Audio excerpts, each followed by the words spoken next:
Hello, hello, hello, hello, hello. Coucou mes chers amis, j'espère que vous allez toutes et tous très bien. Pour ma part, ça va nickel.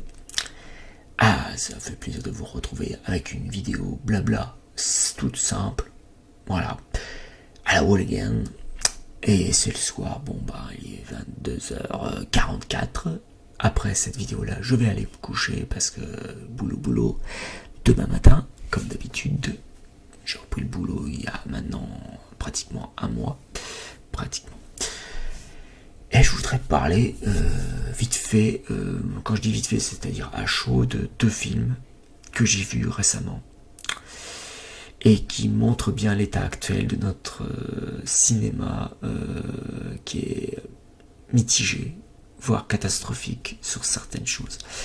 Mais je vais y revenir très vite parce que je vais parler positif d'abord en parlant d'un film très ambitieux, très prometteur, que j'ai trouvé très sympathique. J'ai trouvé il y avait de bonnes idées, j'ai trouvé ça original et que c'est pas souvent qu'on trouve ce genre de film là, surtout quand c'est fait par des Français. Et oui, je veux parler bien sûr Le Visiteur du Futur. Le film Le Visiteur du Futur, qui est à la base une web-série qui a été réalisée en 4 saisons. Et entre la première saison et le film qui est sorti récemment, il y a 2 semaines, maintenant je crois qu'il s'entame la 3e semaine, franchement, je vous le dis tout de suite, je ne veux pas spoiler non plus, mais allez le voir. Franchement, c'est un film qui mérite un peu plus de reconnaissance, qui mérite des entrées, qui mérite... il faut soutenir ce genre de film ambitieux parce qu'il nous en faut, surtout en France. On n'en a pas beaucoup des films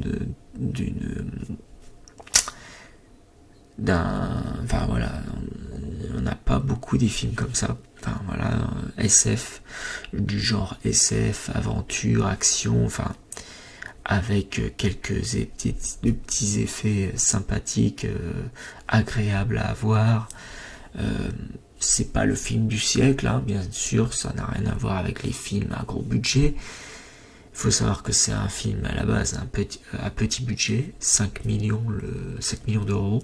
C'est pas énorme, comparément à d'autres films qui sont à plus de 10 millions, 100 millions d'euros ou de dollars, ça n'a rien à voir, donc c'est pas comparable.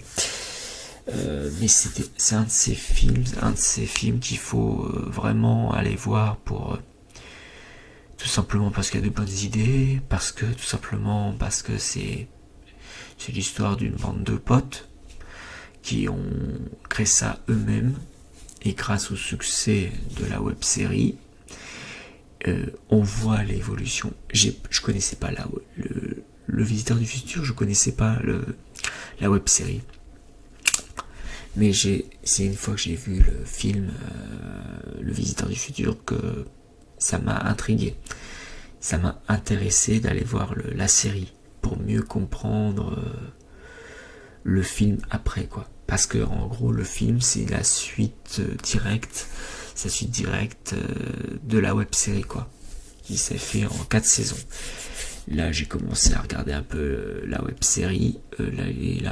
Actuellement je suis à la saison 2 et on voit déjà entre la saison 1 et la saison 2, on voit déjà l'évolution des personnages, on voit l'évolution de la réalisation. On voit qu'ils ont mis quelques effets en plus. Enfin bref, c'était très sympathique. Franchement, et c'était humoristique aussi. C'était drôle. Il y avait quelques scènes d'action agréables, des petits plans séquences, de beaux plans. De beaux plans séquences. Quelques beaux plans séquences qui inspire, très inspiré. La musique, pareil, bonne musique qui allait bien dans le film, qui était bien. Franchement, c'était vraiment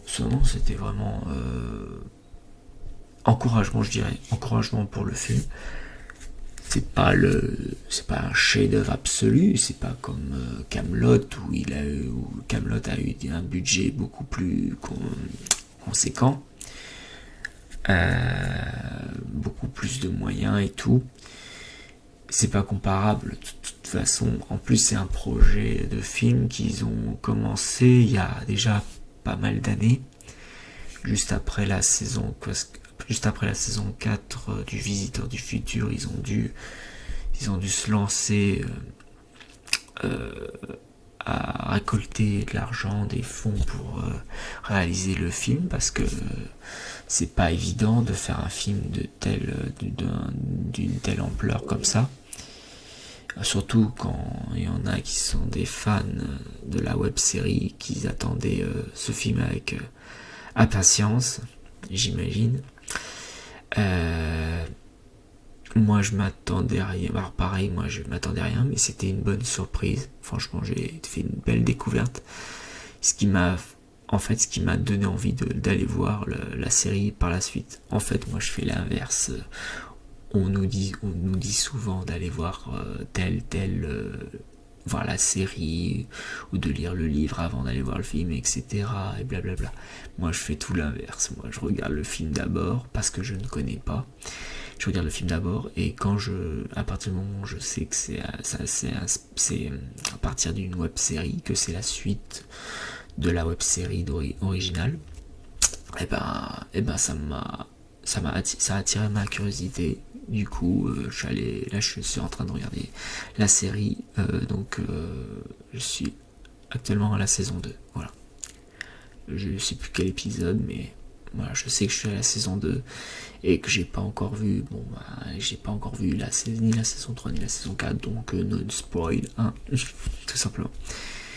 Non, puis il y a besoin de vraiment qu'on soutienne de plus en plus ce genre de films, même si c'est des films à petit budget. On sent le travail, on sent qu'il y a eu des efforts, on sent la prise de risque. Et puis voilà, puis il en faut des films comme ça, et surtout à la française, il en faut. Et moi ça m'a beaucoup plu. C'est pas le film du siècle, mais ça m'a beaucoup plu. Et moi je trouve que c'est un très bon début, donc encouragement à toute l'équipe, tous les acteurs, actrices, réalisateurs, ingénieurs du son, etc. qui étaient vraiment, ils ont fait un boulot formidable. On sent qu'il y a le budget le budget extra dans le film, parce qu'on voit que on voit certaines scènes, on voit que la plupart des scènes ont été faites dans un entrepôt, dans un logement, enfin c'était voilà, ou dans un studio, bref. Ça se passe en intérieur, quoi. Beaucoup de scènes se passent en intérieur, et on le sent, on le voit bien. Mais ça m'a pas dérangé, parce que quand il y a quelques plans séquences où il se retrouve à l'extérieur, donc on voit un peu le côté post-apo, tout ça, enfin bref, il y a plein de bonnes idées, c'est bien exécuté, donc je dirais c'est plutôt une réussite, ce film. Et je vous conseille d'aller le voir si vous connaissez pas, et si vous êtes si vous êtes passionné de SF, même de comédie, parce que je dirais même c'est même très humoristique, hein. Il y a eu quelques scènes marrantes où j'ai rigolé. Non, mais c'est drôle, c'est de l'aventure, action et SF.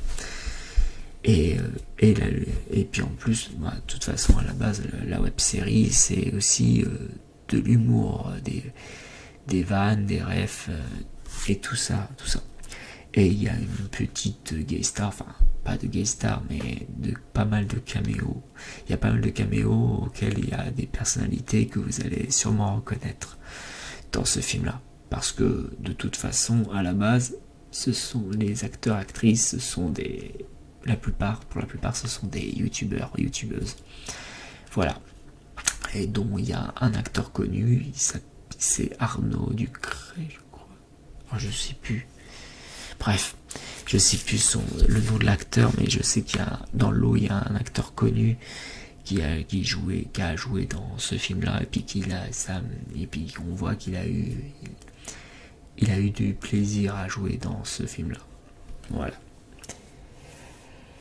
Voilà. Donc voilà pour le côté positif du film que j'ai vu au cinéma. Le dernier film que j'ai vu au cinéma, donc Le Visiteur du Futur, que j'ai... voilà. Donc encouragement, encore une fois, bravo à toute l'équipe, bravo d'avoir réalisé vos rêves, hein, les mecs. Donc c'est super cool de voir aussi des youtubeurs qui, malgré les critiques des professionnels, des entre guillemets professionnels du cinéma, parce que à la base ils n'étaient pas du tout faits pour le cinéma à la base, et puis au final ils l'ont fait et c'était magnifique, c'était drôle, c'était fun, je me suis pas ennuyé dans le film une seule seconde. Et en plus le film il est raisonnablement pas très long, quoi. Enfin, il est pas long en soi, il dure 1h40. Donc non, tout était pas presque parfait, mais tout était dans de bonnes conditions pour en faire un bon film, tout simplement. Les mises en scène, la musique, la réalisation, quelques effets spéciaux, un petit peu amateur, mais ça va, ça passe, ça flash pas trop la gueule, ça va, on s'y perd pas, quoi, tout simplement. Mais on y croit vraiment quand on regarde le film. On voit que les mecs ils ont bossé, ils ont bien bossé, voilà. Et pour un film à petit budget, franchement je dis chapeau bas, parce que on croirait pas comme ça que c'est un film à petit budget, même si on le ressent un petit peu dans certaines scènes, à certains moments. Voilà, donc ça c'est le côté positif. Et maintenant le côté négatif, alors là je vais pas être sympa du tout, surtout avec Disney. J'ai vu sur Disney Plus Pinocchio, le remake live action. Alors je suis désolé pour celles et ceux qui ont apprécié le film, mais moi j'ai pas aimé, dans le sens pas que j'ai détesté le film, je n'ai pas détesté le film. Par contre je vais nul, c'est pour ça que je vais essayer d'être à la fois subjectif et un petit peu objectif dans mes propos. Enfin, je vais donner un peu de subtilité, un peu de nuance à tout ça, pour essayer de faire bref un petit peu, pour pas rester trop longtemps à tourner autour du pot. Donc Pinocchio en live action, je l'ai pas trouvé mauvais en soi, c'est juste que je n'ai pas cru une seule seconde à ce film. Je m'explique, donc encore une fois je m'explique. C'est le mélange entre le réel et la 3D, et la 3D numérique. Pour moi, la 3D numérique, elle est dégueulasse. Pour moi, elle était dégueulasse. Dès le départ, quand j'ai vu Pinocchio en 3D numérique, alors je vais quand même donner quelques côtés positifs dans le film de Pinocchio, dans le remake live action, mais de toute façon c'est pas que Pinocchio, hein. C'est pas le problème que de Pinocchio, c'est tout le problème du live action. De toute façon, de tous les remakes Disney en live action, c'est toujours le même problème. C'est les effets 3D, tout est artificiel, tout le décor, pratiquement tout le décor est artificiel, ça sonne faux. On n'y croit pas une seule seconde. Enfin, moi, j'y croyais pas une seule seconde. Quand j'ai vu ça, je me suis dit, mais c'est dégueulasse, quoi. Enfin, je trouvais le mélange dégueulasse. Je trouvais pas, ça me procurait ni chaud ni froid. Pourtant c'est Zemeckis quoi. C'est le réalisateur, c'est Zemeckis. Mais c'est comme malheureusement c'est comme c'est malheureux à dire, mais c'est comme les réalisateurs que j'aimais beaucoup comme Tim Burton. Quand Tim Burton a sorti Dumbo en live action, j'ai vu Dumbo en live action, il y avait de bonnes idées. En fait, il n'y a pas que des défauts. Il y a de bonnes idées, voilà. Que je veux dire, même pour Pinocchio, il y avait de bonnes idées. Il y avait quelques petites prises de risques, quelques prises de risques, mais pas énormément, quoi. Pas de quoi fouetter un chat. La prise, des fois, il y a des prises de risques un peu inutiles dans le film.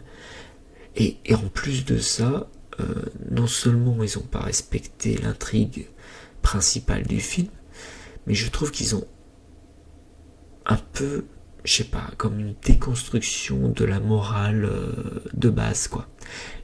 À la base, Pinocchio, la morale de Pinocchio, c'est que Pinocchio, si... ça y est, j'ai déjà un truc noir sur... les principes, en fait, il y a une morale dans tout ça. Il y a tout ça. Dans chaque film, il y a une morale. Et la morale dans tout ça, elle est détruite, tout simplement, parce qu'ils ont voulu changer un peu les cours des choses, mais c'est mal fait, c'est incohérent envers l'histoire, par rapport à l'histoire originale. C'est pas, il y a pas, on trouve pas l'utilité d'ajouter quelque chose. Il y a de bonnes idées, mais ça ne va pas, c'est de bonnes idées, mais comme je disais, ça ne va pas du tout avec l'histoire principale, tout simplement. Parce que Pinocchio, à la base, c'est un petit pantin de bois qui vit, et son but, c'est de devenir un vrai petit garçon. Et pour pouvoir devenir un vrai petit garçon, il faut qu'il soit brave, franc, obéissant, loyal et tout, etc. Respectueux, quoi, entre guillemets, comme un être humain, tout simplement, les valeurs d'un être humain, pour qu'il ait ces valeurs une fois qu'il aura obtenu toutes ces valeurs-là en ce qu'il est de l'être humain, il deviendra un petit garçon, voilà, tout simplement. Après, bon, le fait de la morale, de l'obéissance et tout, bon, ça c'est discutable à l'heure actuelle. L'obéissance à une hiérarchie, ça c'est discutable. Mais l'histoire principale de Pinocchio, c'est ça, c'est qu'il doit il doit respecter certaines règles pour vivre en société comme un vrai petit garçon. Et voilà, c'est la morale sur de gros traits de Pinocchio. Et cette morale là, ils l'ont un petit peu, je dirais même pas un petit peu, je dirais carrément détruit dans ce remake live action. En fait, je pense que la volonté de Disney, c'est carrément déconstruire ou détruire ces classiques de base, quoi. Tout en refaisant leurs films en live action qui ne correspondent pas du tout aux originaux, quoi. Qui correspondent, non seulement correspondent pas du tout, comme je disais, je veux bien qu'on prenne des prises de risques, mais pas ça, quoi. C'est comme je disais, désolé, je me suis un peu égaré entre deux. Quand je parlais de Tim Burton, par exemple, il a pris quelques risques sur Dumbo. J'ai trouvé, quand j'ai regardé Dumbo, bon, déjà, croire à un éléphant avec de grandes oreilles et qui vole, déjà, en soi, dans la réalité, ça n'existe pas. On est bien d'accord là-dessus. Mais admettons, on y croit. Moi, je croyais plus ou moins à ce film, mais au moins, ça valait le coup d'essayer. Bon, je me suis dit, c'est pas mal, sans plus, quoi. Mais encore une fois, je préfère Dumbo, l'original, quoi. le vrai dessin animé, tout simplement. Le vrai film d'animation que je préfère.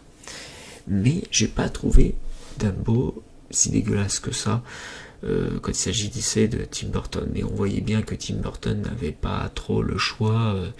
Il y avait des directives et il devait respecter les directives de base. Donc ça l'empêchait pas de donner quelques prises de risque qui étaient à peu près cohérents dans l'histoire en général. Mais au moins ça tenait la route, quoi. C'était pas, ça volait pas haut, mais comme Dumbo volait pas haut, c'est comme le film, ça volait pas haut, donc bon, bref. Et pour Pinocchio, c'est pareil, mais avec la cohérence en moins, enfin tout simplement. Et j'ai trouvé, je suis désolé, mais j'ai trouvé la 3D, animation 3D dégueulasse de Pinocchio. Même le chat Figaro, vous vous rappelez du chat Figaro dans le dessin animé de 1940 du Pinocchio de Disney? Et Figaro, c'est même pas un vrai chat. Ils ont même pas mis en scène un vrai chat noir et blanc. Parce que Figaro, il est en noir et blanc. Hein, on est bien d'accord. Il y a des milliers de chats qui existent, qui sont en vrai, hein. Dans la vraie vie, ils sont noir et blanc. Et ils se sont même pas fichus de mettre un vrai chat, un vrai animal. C'est toujours plus mignon un vrai animal que... C'est toujours mieux un vrai animal qu'un animal en 3D, en animation 3D. Ça sonne toujours plus vrai de mettre des vrais animaux. Mais là, même les animaux, ils l'ont mis en 3D, en animation 3D. C'était nul, mais c'était pas assez. Non, c'était. Je respecte. Et après, il y a l'acteur, Tom Hanks qui jouait Geppetto. J'ai trouvé plutôt correct. On sent qu'il est assez investi quand même dans le truc. On voit qu'il prend du plaisir à jouer le rôle de Geppetto. D'ailleurs, de toute façon, je voyais que lui comme acteur à jouer Geppetto. Et voilà. Mais hormis lui qui était correct au niveau de son jeu d'acteur et tout, malgré que je trouvais que j'ai trouvé qu'il était un poil qui surjouait un brin, mais bon, je trouvais qu'il surjouait un petit peu, mais ça encore c'est acceptable. J'ai pas été choqué par son jeu d'acteur. Par contre, il regarde quoi Il regarde Pinocchio, il regarde ailleurs, parce que moi je le voyais pas. Pour moi, il me donnait pas l'impression que Pinocchio existait vraiment, quoi. Pinocchio, je pense que de toute façon, vu que tout est numérisé, vu que tout est en fond vert et tout, à partir du moment où tout est numérisé, tout est artificiel, non, je n'y crois plus à ces films-là dans live action. Je n'y crois plus. Mulan, si on veut parler des autres Disney live action, Mulan, c'était bof. Aladdin, bof aussi. Enfin bref, ça, c'était pas folichon. Ça sentait, c'est pareil, ça sentait le faux à plein nez. Bref, c'est tout simplement la destruction des classiques Disney.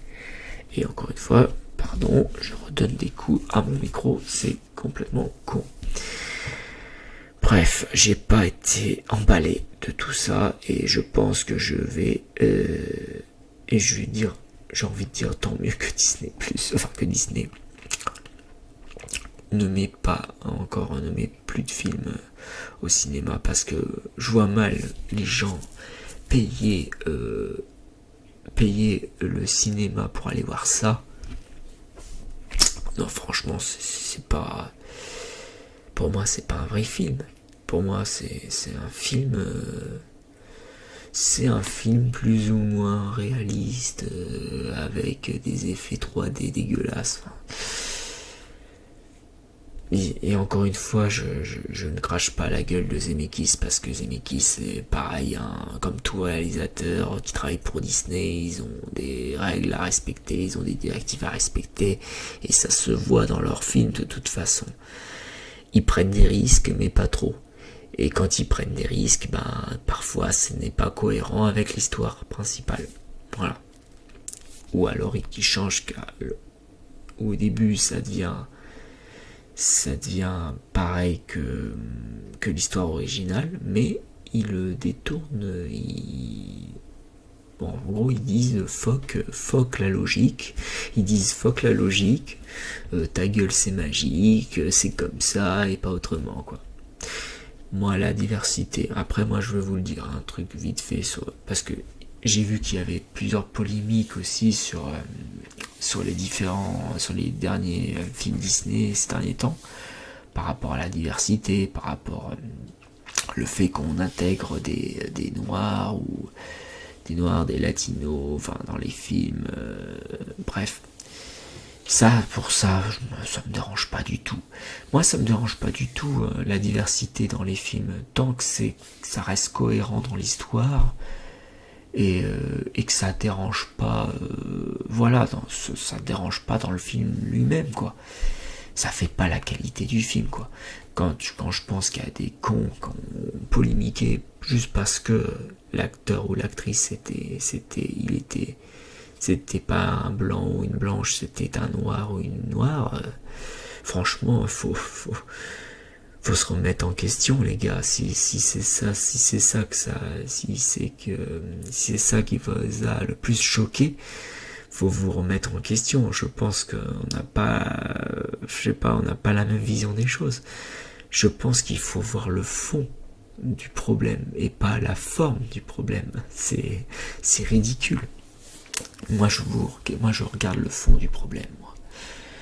J'essaie j'essaie de m'expliquer du mieux que je peux, mais je vous mettrai en description les dernières vidéos que j'ai vues qui sont très intéressantes et qui expliquent mieux que moi sur le problème avec Disney et tout, etc. Il n'y a pas que ça, hein. Il y a le cinéma, le cinéma est bouleversé avec des polémiques à deux balles sur ce soi-disant wokisme, sur ce soi-disant pour moi c'est pas ça le problème c'est la cohérence dans l'histoire, c'est la cohérence, c'est le fait d'y croire ou de ne pas y croire quand on regarde un film. Et moi je n'y crois plus à tout ce qui est remake. De toute façon c'est tout ce qui est live action qui me dérange en fait. L'effet 3D ne marche pas. Pour moi, ne marche plus comme c'était avant. Avant, quand on était, enfant, ado, au début de majorité, là, on y croyait un minimum. Mais là, à l'heure d'aujourd'hui, je n'y crois plus. Ce mélange réalité avec du virtuel, je n'y crois plus du tout. Franchement, autant que ça reste un vrai film d'animation, plutôt que de faire un mélange bizarre entre le monde réel et l'artificiel quoi. La 3D numérique, c'est bizarre. Puis en plus ce qui me fait chier parce que j'ai beaucoup de respect envers ces réalisateurs talentueux comme Zemeckis, Tim Burton, et plein d'autres réalisateurs qui ont été contraints de suivre les règles de Disney. Ou alors en vérité ils s'en battaient les couilles, ils ont leur chèque et basta quoi. Et ils font comme leur Disney leur demande de faire quoi. Et moi je veux bien qu'on ait de bonnes idées, qu'on mette des prises de risque dans des films, mais il faut que ça reste cohérent dans l'histoire, sinon c'est inutile, c'est complètement débile, c'est complètement débile quoi, c'est hors contexte. Voilà, tout simplement. Bref, je pense que j'ai dit à peu près, en gros, sur des gros traits, que ce que je voulais dire sur Pinocchio, et tout ce que je voulais dire sur le live action en général, qui ont été pas spécialement mitigés, qui ont été mauvais pour moi. La qualité était mauvaise. en général, il y avait, comme je dis, il y avait de bonnes idées, mais qui étaient mal exécutées. Voilà. Qui n'allaient pas du tout qui n'avaient rien à voir avec les films originaux, enfin bref. C'était complètement à côté de la plaque. Voilà. Ah là, voilà.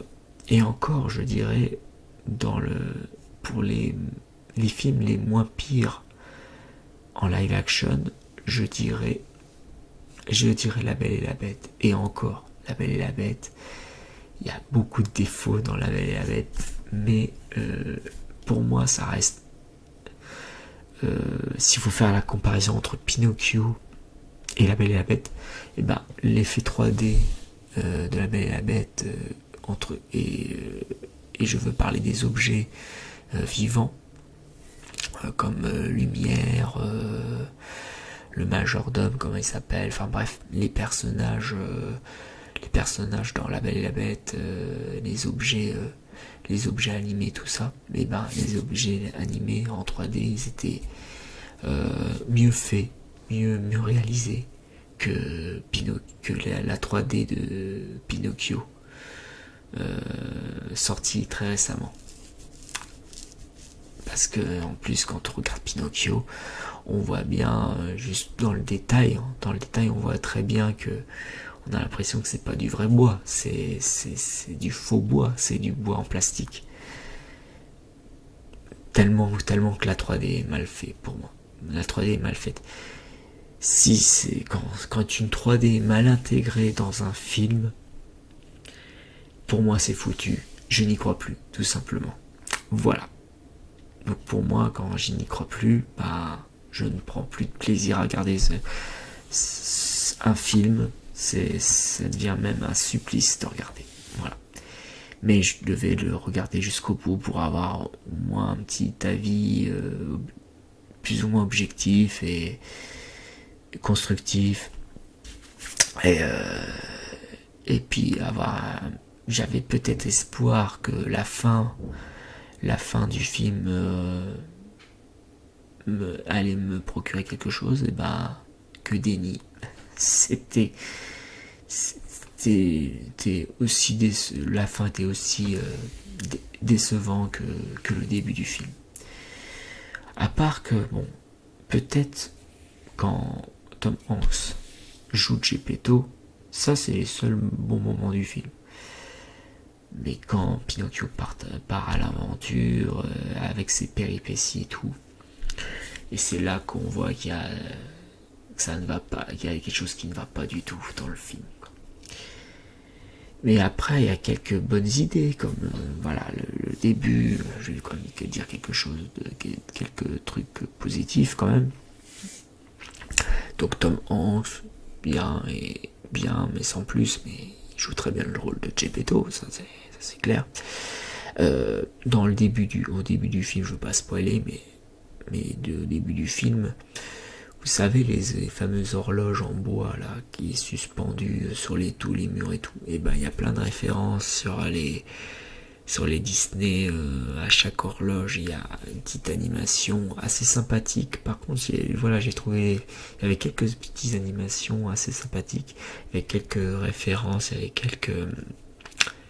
quelques clins d'œil aux anciens dessins animés, films Disney que j'ai trouvé sympathique au début, mais c'est après que tout s'emballe, que tout ne va plus, quoi. Voilà. Donc le début du film, ça, c'était potable, c'était sympathique, mais à partir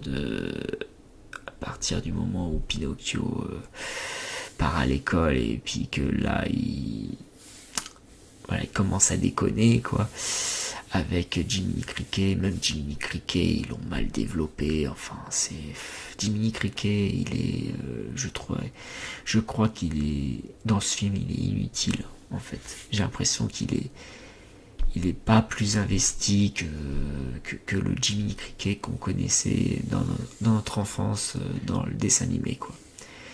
Parce que De toute façon, tout est mieux dans le dessin animé de Pinocchio. Dans l'animation, tout est mieux dans le Pinocchio original de 1940, le dessin animé, bien sûr. Et puis il y a ce vrai problème d'animation. Il n'y a pas que l'animation 3D qui sonne faux. Il y a aussi l'expression faciale. Ah oui, j'avais oublié un détail important. L'expression faciale de Pinocchio, on a l'impression qu'il n'a pas d'émotion. Il n'a pas de... Ça manque... le Pinocchio le dessin animé, le Pinocchio dans le dessin animé, et même, même tous les personnages qu'on voit dans le dessin animé sont plus charismatiques, sont beaucoup mieux animés que cet effet 3D dégueulasse dans le remake live action. Voilà le constat que je peux faire aussi de ce Pinocchio. Animation 3D dégueulasse en général. Voilà. Je n'y crois pas, je n'y crois plus. Qu'est-ce que vous voulez que je vous dise? C'est dommage. Il y avait de bonnes idées, mais c'était mal intégré dans le film. Ça n'avait rien à faire là, en fait, tout simplement. Et de l'incohérence à tout bout de champ, de la cohérence partout. Bref. Je crois que je vais m'arrêter là. Je crois que ça va être tout pour ce soir. Et en plus, je commence à fatiguer. Je vois que je me répète en plus. Je pèse mes mots. Donc voilà, dites-moi ce que vous avez pensé de ces deux films que j'ai gardés. Si vous n'avez pas regardé le Visiteur du Futur, allez le voir. Franchement, il vaut vraiment le coup à regarder. Voilà, on passe de bons moments. Voilà, c'est ce genre de film, il faut soutenir ce genre de film-là. Voilà, encore une fois, je le répète. Et si vous avez vu ou pas vu Pinocchio, allez le voir quand même par curiosité, pour donner votre propre avis, et n'hésitez pas à m'en dire des nouvelles en commentaire. Ça me ferait extrêmement plaisir. Et sinon, lâchez des likes, commentez, partagez et abonnez-vous si ce n'est pas déjà fait, bien sûr. Et je vous dis à très vite pour de prochaines vidéos. Blabla. Donc c'était une vidéo ASMR blabla en soft spoken. J'espère que cela vous aura plu encore une fois. Et je vous dis à la prochaine. Prenez bien soin de vous et la paix sur vous. Allez, des bisous. Ciao, ciao. Merci.